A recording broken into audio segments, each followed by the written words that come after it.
Kalau yang didapat itu pertama uang saku 750 per bulan. Yap.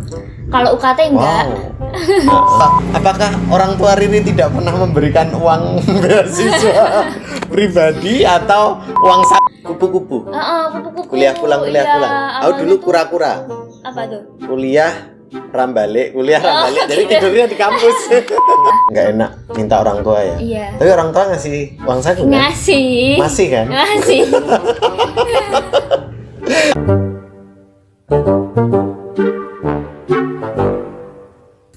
Arti kata kita, tumpahin aja. Oke, ketemu lagi ya.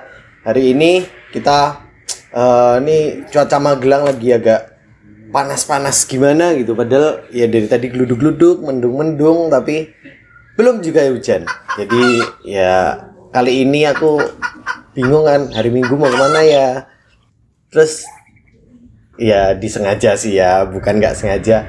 Aku ketemulah dengan salah satu seorang teman kita juga, ini dari Magelang, ada Kak Riri. Wih, gini.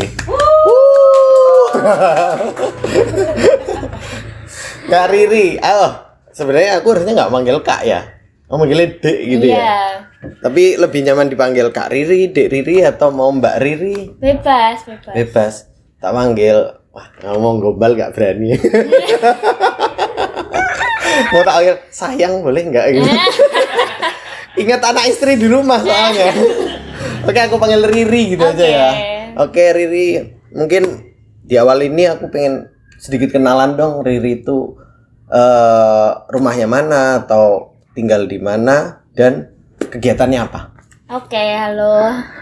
Aku Riri, asalnya dari Magelang, rumahnya di dekat SMATN di Noyoditan. Sekarang mahasiswa semester 6 di Fakultas Farmasi UGM Jogja.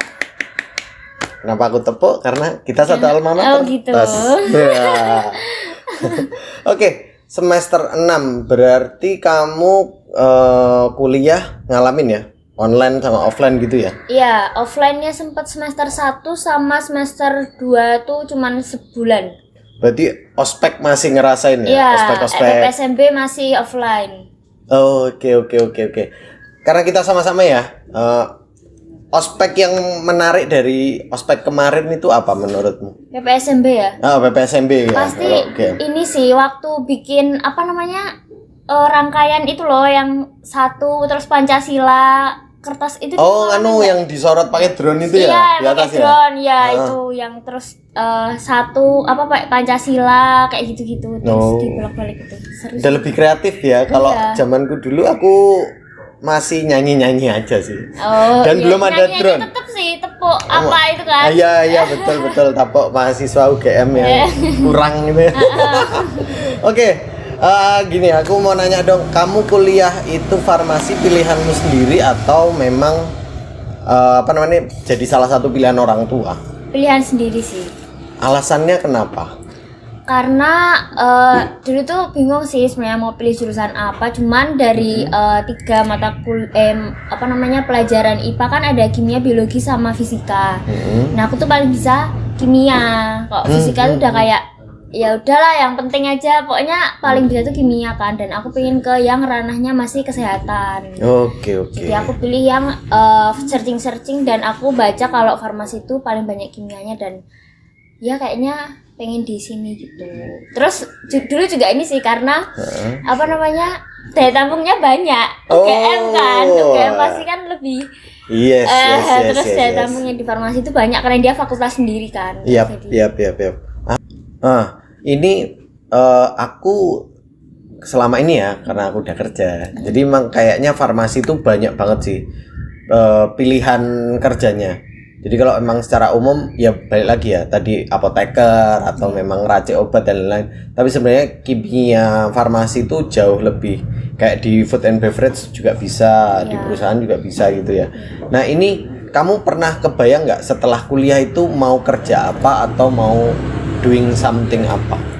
Kalau buat kerja sih sampai sekarang aku milih masih kepikiran milih peminatannya farmasi industri. Jadi bukan yang klinis. Kalau klinis kan lebih ke pasien di UGD, terus terapi obat gitu. Kalau aku pengennya lebih ke yang industri, jadi kayak formulasi. Quality control, terus habis itu CPOB sih namanya, cara pembuatan obat yang baik, kayak ruangannya harus steril, terus kalau mau bikin obat ini harus kayak gimana gitu sih. Oke. Tapi udah kebayang ya kira-kira mau kerja di mana gitu? Iya, kalau sekarang ya ini baru semester 6 tuh kebayangnya situ sih, cuman nggak tahu nanti kalau nggak udah. tahu ya. Nah, kan kemarin sempat dapat bocoran ya. Ini katanya kamu kegiatan ekstrakurikuler lainnya selain kuliah ngapain sih? Seorang Riri deh. Oke, kalau yang lain itu selain kuliah aku ada di Piogama. Tapi sekarang karena udah semester 6 udah selesai, tapi dulu waktu semester 2 sampai semester 5 ini namanya Pusat Informasi Obat Gajah Mada. Oh, oke. Piogama. Iya, Pusat Informasi Obat Gajah Mada. Jadi kayak dia tuh ngadain kampanye informasi obat tentang dagusibu. Dagusibu tuh dapatkan, gunakan, simpan dan buang. Ini banyak singkatan ya kalau sekarang ya. Iya, pokoknya bikin kayak kampanye obat gitu buat masyarakat. Terus habis itu ya belajar tentang kefarmasian gitu. Itu kalau Piogama. Terus aku ada juga ikut paduan suara, cuman nggak aktif sih, cuman ikut konser sekali aja. Habis itu ada lagi paguyuban beasiswa, karena aku kan dapat beasiswa dari Wardah. Wow. Di Wardah ini karena aku bukan pengguna Wardah. Saya galau. Nah, terus di Wardah ini dia kerjasama sama yayasan namanya Karya Salemba 4. Oke. Dan dia itu paguyuban yang isinya mahasiswa semua. Iya, jadi kalau Karya Salemba 4 itu sebuah yayasan. Nah, mereka tuh banyak donaturnya nih, ada dari Wardah, ada dari UBS, Sekuritas, terus ada dari PLN, Kimia Farma, yang mereka nyari anak-anak yang potensial buat buat pengembangan masyarakat gitu loh, pengabdian masyarakat gitu. Dari berapa ya? Pokoknya banyak deh, univnya ada sekitar 20-an di Indonesia ya? Iya, di Indonesia. Kalau kategori, kamu kan salah satu yang menerima beasiswa kan, berarti kan? Itu kira-kira kategorinya apa sih untuk bisa dapat beasiswa itu? Ataukah prestasi, atau memang anak-anak farmasi doang, atau yang kayak gimana sih? Kalau jurusannya itu semua jurusan bisa, cuman anak-anak KSE ya, kalau aku pelajarin dari kegiatan-kegiatannya itu yang mau berkembang gitu. Jadi kamu masuk KSE sama kamu keluar KSE itu kamu jadi orang yang beda. Kayak kamu misalnya nih suka ngajar, suka ngasih edukasi ke masyarakat. Terus kalau prestasi itu juga termasuk nilai plus sih kalau punya prestasi. Tapi kalau enggak pun, asalkan kamu mau berkontribusi di KSE, karena jujur di KSE itu banyak banget kegiatannya, kayak vaksin, donor darah, terus jadi kita punya desa binaan gitu, desa binaan di mana kita ngajarin anak-anak kecilnya bahasa Inggris, terus matematika dan lain sebagainya. Sama kita bikin kayak kalau di UGM ya, itu di Jatisarjo. Jadi kita bikin kampung tanaman hias gitu. Kita bikin marketingnya juga buat teman-teman di sana gitu. Jadi ini sebenarnya beasiswa yang dia berangkat dari volunteer gitu ya? Volunteer ke KSE, atau memang setelah keterima dia baru aktif di KSE? Setelah keterima kita dapat tunjangan uang juga, sama kegiatan-kegiatan itu.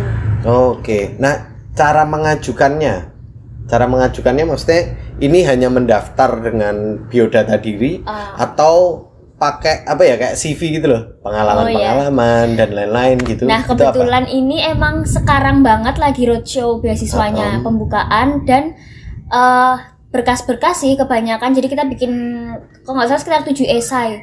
Esai pengembangan diri, terus esai kenapa kamu milih beasiswa ini, dan lain sebagainya. Jadi ada esai yang menceritakan, yang dari situ tuh rekrutmen tuh bisa tahu kamu tuh orang yang seperti apa gitu.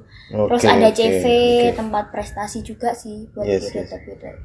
Berarti ini yang diterima, spill sedikit dong. Ini yang diterima tuh apa aja? Apakah beasiswanya itu biaya kuliah secara keseluruhan atau semester, dan tunjangan yang dapat apa sih, biar teman-teman yang lain nih biar terinspirasi, siapa tahu kepo kan, karena lagi roadshow juga kan penerimaannya gitu. Kalau yang didapat itu pertama uang saku 750 per bulan. Kalau UKT enggak.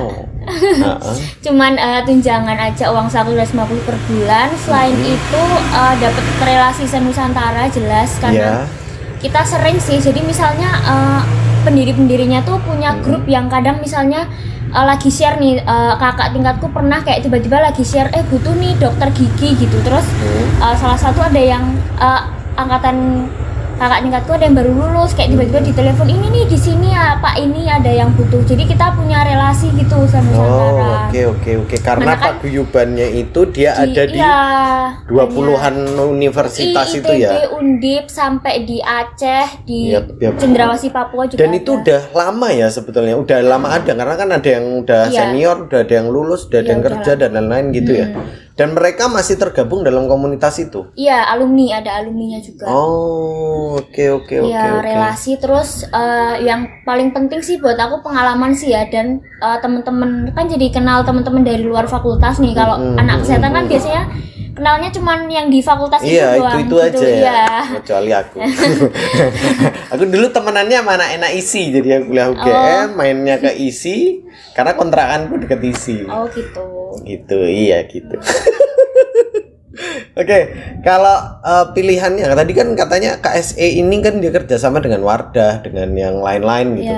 Terus apakah memang spesifik kamu masuk terus dapatnya itu dari Wardahnya? Jadi kalau yang dari reguler itu kita masuk dulu, baru nanti setelah kita keterima kita baru tahu nanti donaturnya dari siapa. Tapi kalau aku dari Wardah tuh ada jadi beasiswanya Wardah yang ngadain gitu. Jadi emang dari awal aku udah tahu kalau donatur itu Wardah gitu. Tapi kalau dari KSE reguler nanti kamu masuk dulu, terus habis itu baru tahu nih donaturnya dari PLN atau dari mana gitu. Ini jadi semacam kayak kerjasama CSR gitu nggak sih? CSR dari apa tadi brand-brand itu sendiri. Dan ini adalah apa ya? LSM-nya kayak gitu. Atau bukan? Ya, kalau dari KSE-nya sendiri aku juga kurang tahu sih, tapi dia yayasan tuh dibentuk dari pendirinya tuh tadinya 8 orang anak. Jadi dari apa komunitas dulu ya? Terus mulai bikin proposal, terus ngajuin donatur gitu. Tadinya juga cuma donaturnya berapa, terus lama-lama tambah ada PLN, terus mulai masuk yang lain-lain gitu ya. Kalau infonya nih, karena kan ya aku nggak tahu itu ya, aku nggak tahu karena zamanku atau apa, tapi dulu aku nggak tahu, sampai sekarang aku juga baru tahu ternyata ada hal semacam itu. Nah, kamu tahu infonya dari mana sih? Aktif nyari sih di Instagram. Maksudnya berarti sebenarnya informasi itu cukup mudah ya kita dapetin ya? Mudah banget sih. Di Instagram tuh banyak banget, kalau aktif nyari tentang beasiswa itu banyak banget sekarang udahan. Oke. Selain itu kira-kira apalagi sih kegiatannya Riri? Selain tadi dapat beasiswa itu, tapi juga dengan sebagai aktivis di KSE tadi, itu selain itu ada lagi nggak sih? Mulai pandemi itu aku suka bikin ini sih, video edukasi sejak semester 3. Edukasinya berupa apa nih? Banyak. Awal tuh tentang, dulu kan awal pandemi ya semester 3, terus banyak banget tuh lomba-lomba tentang protokol kesehatan. Betul. Kalau waktu itu bulan September itu kan Hari Farmasi Sedunia. Jadi kalau dari himpunan mahasiswa farmasi itu banyak juga yang bikin kayak peran farmasi saat pandemi itu ngapain aja sih. Oke. Nggak ikut yang challenge TikTok gitu ya. Iya, kadang itu juga kadang sering juga sih. Iya. Oke. Kalau aku lihat Instagrammu gitu, kamu termasuk orang yang aktif kan di sosial media. Iya. Apa sih yang paling banyak kamu share di situ? Apakah tentang vlogging, jalan-jalan dan lain-lain, atau tentang kayak tadi ya ada salah satunya yang education dan lain-lain gitu? Jujur kalau di sosial media itu kebanyakan ini sih, konten jalan-jalan sih. Jadi kalau misalnya ke pantai kemana gitu aku upload di sosial media. Selain itu ya edukasi kalau misalnya ikut lomba kan, kalau sekarang online kan publikasinya di Instagram masing-masing kan. Betul. Nah itu aku nge-postingnya di situ juga. Oke. Terus kayak kalau yang aku dengar jadi konten kreator juga itu, apakah konten kreator untuk urusan pribadi atau ada lain? Jadi aku magang di Obat Apps, jadi dia aplikasi belajar farmasi gitu. Oh. Terus buatan mana Obat Apps itu? Indonesia. Indonesia. Iya, Oke. Indonesia. Terus ya kayak startup gitu. Terus apa namanya? Nama resminya tuh PT Obat Inovasi Indonesia. Jadi Oke. dia ada yang bimbel, ada yang aplikasi. Nah, aku di bagian yang aplikasinya itu, dan di situ tuh aku jadi konten kreator per hari. Apa namanya? Setiap harinya bikin konten gitu. Tentang apa kontennya kalau boleh tahu? Beda-beda sih. Jadi nanti di jadwal misalnya hari Senin sama Rabu itu tentang fitur. Tapi kalau cuman kita ngomongin fitur promo aja tentu mereka nggak tertarik Iya, kan. Jadi kita harus gimana kreatifnya biar Ngalah, dilihat. soft selling ya. Iya, kayak gitu. terus sebenarnya kayak nanti ada meme nih, Yes, yes. meme tentang farmasi, tentang matkul-matkul yang susah di farmasi kayak gitu, terus baru kita masuk ke promo-promo. Dan itu dia-upload ke akunmu pribadi atau Enggak, ke Obat ke Apps-nya Obat itu? Apps-nya itu. Dan Obat Apps ini, nah aku malah nangkepnya itu kayak Halodoc gitu ya, hampir kayak gitu atau beda? Atau dia memang hanya apa namanya? Hanya tentang informasi tentang farmasi itu sendiri? Tentang ini sih iya aplikasi kayak Halodoc, cuman dia khusus materi-materi farmasi isinya, jadi video pembelajaran tentang oke, farmasi, oke, buku oke. online, terus live teaching tuh kayak pengajaran sama mentor-mentor gitu. Berarti dia cukup segmented ya untuk anak-anak Iya, farmasi emang ya cuma buat, terutama iya. ya. Oke. Dan kenapa kamu juga bisa magang di tempat itu gitu? Awalnya tuh karena awalnya bikin lomba-lomba video edukasi itu kan, jadi Yap. tertarik buat di bidang edukasi, terus habis itu bikin konten kan, video juga bikin konten gitu. Iya, Pernah juga bikin podcast waktu itu sama teman-teman, terus habis itu Nggak kayak gini kan? Podcastnya nggak kayak gini kan? Sepi.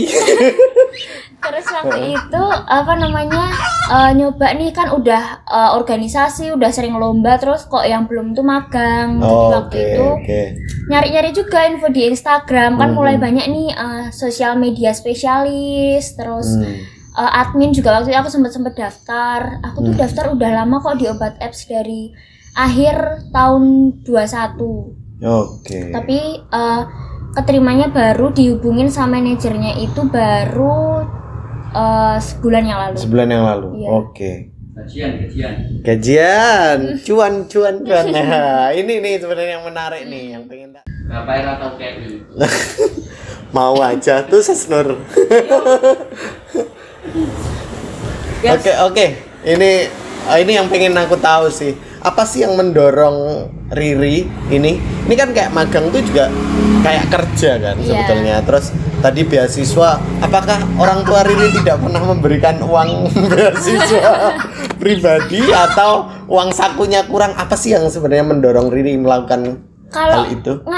ngasih, cuman maksudnya kalau mahasiswa tuh pasti suka kan kalau Iya, punya iya. uang sendiri tuh Iya, kayak seneng gitu loh. Terus kayak apa namanya, pandemi tuh banyak kegiatan kayak pengennya tuh beli ini beli itu, kalau minta terus kan. Oh, kamu Iya. cukup sadar diri ya. Hebat sekali. Terus habis itu karena emang pengen, ya ini sih lihat teman-teman juga sih dari SMA itu ada yang kayak dia juga dapat beasiswa, terus kayak kok enak banget nih dapat beasiswa kan, tiap bulan gajian. Terus ya itu aktif apa namanya nyari beasiswa, meskipun awalnya juga udah pernah ketolak 3 kali kalau nggak salah. Oh, hebat. Jadi dasarnya itu karena kamu punya keinginan pribadi yang Iya. nggak enak minta orang tua ya. Iya. Tapi orang tua ngasih uang saku kan? Ngasih. Masih kan? Ngasih. Jadi kalau dulu ya kira-kiranya hampir sama lah. Kalau tuntutan orang tuaku dulu pokoknya uang saku tuh segitu per Iya. bulan. Aku dulu per bulan pokoknya seminggu 100.000 kan. Sebulan hitunglah 400. Ya udah uang yang dikasih segitu aja. Padahal kalau kita ya jadi mahasiswa di luar kota, Nongki-nongki. ya butuh nongki. Kayaknya kurang kan. Kamu naik motor gak sih kalau Naik. ngampus? Enggak. Berarti naik apa? Gojek. Tapi ngalami cuma semester 1 ya. Nah itu dulu tuh buat bensin aja pulang balik udah 30.000. Uang 70.000 buat nongkrong seminggu sama Nggak makan cukup. itu jelas tidak cukup. Jadi dulu karena menengah ke bawah sih jadinya kurang. Yo itulah yang dulu mendorong aku untuk sedikit ya nyari-nyari tambahan. Iya. Kalau kamu juga seperti itu kah? Iya. Kita sama. Terus karena iya dong. Iya. Buat pengen sendiri sih kayak beli-beli gitu kan. Kok cewek oke. lebih pengen check out Shopee tuh Oh, apalagi 1-1, 2-2. Iya, 3-3. Aduh jatuh. Oke. Ini cukup menarik ya karena Riri paling enggak kalau yang aku lihat ya, kamu punya kemandirian gitu untuk hal-hal yang kayak gitu.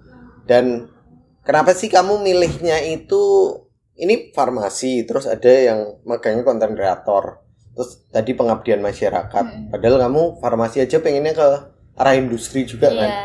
Ini kan cukup hal-hal yang berbeda-beda nih. Kalau kita sebut tarik lurus garisnya secara idealis kan tuh agak beda-beda ya. Kalau aku kan jelas nih, preman, Nah, preman berandalan, ya anak-anak jalanan lah. Kalau aku dan masih satu jalur kan. Kalau Riri kan ada beda-beda tuh. Nah itu belajarnya dari mana dan apa sih yang buat Riri sampai kayak gitu tuh? awalnya kalau konten kreator terus jadi sosial media spesialis itu karena dari SMA tuh aku kalau daftar kepanitiaan ya selalu di bagian humas. Oh, oke, humas. Jadi sampai teman-temanku tuh bilang kamu tuh magister ya udahan di humas karena Yeah. aku 3 kali jadi ketua divisi di organisasi tuh humas semua. Oh. Dan ngurusin admin dan otomatis di situ aku juga yang ngatur-ngatur kayak hari ini ngepost ini, hari ini ngepost ini dan dari situ aku jadi latihan nih, oh gini caranya jadi nge-planning nih konten orang-orang ramenya jam berapa kayak gitu tuh dari organisasi. Oh. Baru Organisasi SMA dulu ya, Mas. iya, awalnya Sejak SMA, itu ya. terus habis itu mulai masuk ke Piogama dan lain sebagainya itu juga banyak yang di humas itu. Mulai di akun Instagram, ngurusin akun Instagram itu sampai akun Instagramku ada klonnya, Instagramnya di 2. Oh. Karena kebanyakan akun, Oh. kebanyakan ngurusin akun Instagram. oh duh, kayak itu tuh. Oke.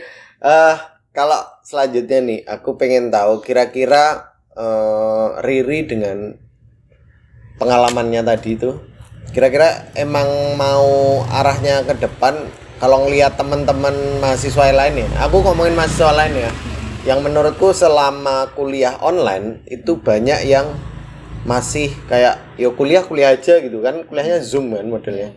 Terus setelah kuliah ya udah mereka kayak layah-layah, santai-santai, tidak berorganisasi, tidak berkomunitas, tidak juga bekerja. Menurutmu apa pendapatmu aja deh tentang hal-hal kayak gitu? Di circleku sendiri di kuliah tuh juga ada temanku yang kayak gitu. Dan liatnya tuh kayak jadi nggak seru aja hidupnya. Maksudnya kan kita pandemi kan udah bosen di rumah kuliah dari jam 8 sampai jam 5 praktikum tuh di depan Zoom terus. Dan kalau aku justru ikut organisasi tuh lebih seneng daripada kuliah, jadi organisasi lebih besar dari kuliah sih. Iya, karena waktunya jadi lebih banyak ya. Karena terus, dia jadwalnya kalau kuliah kan itu kan udah ada jamnya jadwalnya. Tapi kalau komunitas tuh bisa lebih banyak daripada itu kan. Iya, terus kalau punya relasi yang banyak tuh jadi lebih tahu informasi nih, misalnya informasi jadi lebih banyak berkembang sih. Kadang aku lomba-lomba juga diajakin sama teman-temanku dari organisasi. Oh, oke. Nah, kalau circle yang mempengaruhi kamu dengan segala kreativitasmu itu tadi, circle mana nih? Circle keluarga kah? Circle pertemanan kah? Atau memang kamu sendiri yang membangun circle seperti itu? Jujur kalau aku sendiri sih. Karena di kuliah pun dari teman-temanku itu yang aktif berorganisasi kayak aku tuh cuma 1. Yang lain tuh kayak ya udah kuliah farmasi ya udah gitu loh. Awalnya tuh dia kayak kupu-kupu. Kupu-kupu. Kuliah pulang. Aku dulu kura-kura. Apa tuh? Kuliah rambalik. Jadi tidurnya di kampus. Iya, jadi kalau aku dari aku sendiri sih nggak terpengaruh teman-teman karena emang dari SMA suka berorganisasi, terus kayak kalau kuliah diem aja kan kayak nggak enak ya. Kalau untuk tips teman-teman yang masih mager-mager dan masih leyeh, kira-kira ada nggak tipsnya supaya mereka jadi lebih tergerak untuk doing something more? Karena kita sama-sama tahu kan, ini pandemi masih berlangsung dan kuliah yang tadinya mau offline belum jadi kan, online lagi. Nah, ini ada tipsnya maybe? Kalau aku jangan takut buat explore sih. Oke. Jangan takut buat explore. Yang pertama tuh kamu hobinya ngapain aja dulu. Misalnya kamu nih punya hobi nulis atau punya hobi bikin konten nih kayak Mas Pandu. Nah, kayak apa gini ya? tuh. Aku kontennya Itu tuh dicoba aja sih, jangan takut explore. Terus habis itu aku juga dulu cari-cari, aku dulu nggak bisa ngedit video sama sekali, aku tuh gaptek. Aku bisa Excel aja baru umur 20 tahun. Wow. Terus habis itu mulai dari pandemi ini kayak ngedit video, aku jadi bisa ngedit video. Terus habis itu bikin konten dan jangan takut buat nyoba. Terus setiap ada kesempatan nih, dulu aku diajakin temanku ikut PKM juga rasanya nanti kalau sibuk gimana, udah takut duluan. Nanti kalau farmasinya keteter gimana, itu tuh jangan takut. Jadi kamu terjun dulu tuh pasti udah ngerasain nanti kalau misalnya di asiknya asiknya di dalam gitu. Dan jadi, banyak hal baru yang sebenarnya cukup menantang ya buat kita ya. Haus. Oke, itu sangat-sangat inspirasi banget sih, terutama buat aku yang udah berumur. Jadi sebenarnya kita ya mau tua ataupun muda itu nggak ada urusannya sebetulnya. Kita lebih ke bagaimana kita bisa nge-explore diri kita tahu apa yang kita sukai, kita punyai secara skillnya, terus kita manfaatin gitu ya. Ya, mungkin ada statement terakhir deh. Keinginan ke depan kira-kira apakah kamu ingin hobi menjadi pekerjaan atau pekerjaan menjadi hobi? Ya intinya buat teman-teman tuh kalau punya hobi dimaksimalin nih. Misalnya kalian udah nemu nih, kok ternyata aku kayaknya suka ya jadi konten kreator. Ternyata aku suka nih nulis esai kayak gitu tuh, harus didalemin aja sih. Oke. Terus habis itu mulai explore lebih dalam apa yang bisa dikembangin nih dari hobinya teman-teman semua. Kalau kamu sendiri apakah jalur kedepannya itu kamu bakalan aku pengen hobiku jadi pekerjaan nih? Iya. Atau nerima aja pekerjaan yang dikasih terus akhirnya lambat laun kita menekuni itu? Kalau dari sekarang sih buat magangnya tuh aku cukup suka sih jadi konten kreator gitu. Karena masih dari hobi ya? Iya, masih dari hobi gitu. Cuman buat kedepannya kalau misalnya dapat pekerjaan yang di farmasi industri ya terima aja itu sebagai hobi. Oke. Jadi lebih ngikutin alur dulu ya. Ngikutin alur sih kalau aku. Oke. Itu teman-teman dari Riri nih yang tadi udah dibagiin nih ceritanya. Masih sedikit sih sebenarnya kalau bahas kamu yang tadi di SMA bagaimana kegiatannya dan lain itu kayak lebih dalam lagi kan. Kayak cikal bakalnya kamu jadi seperti ini sekarang kan. Tapi di sesi kali ini kita udahin dulu dan thanks banget buat Riri yang udah sharing-sharing. Kapan-kapan kita boleh lanjut lagi ya. Karena dan nggak bosen ya? Enggak. Nanti kapan-kapan ada Ses Nur tuh. Sas! Gitu.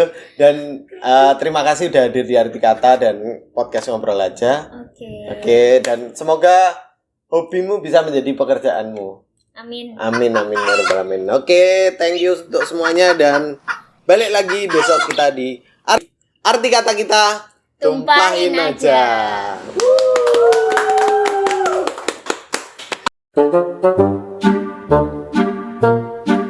Thank you.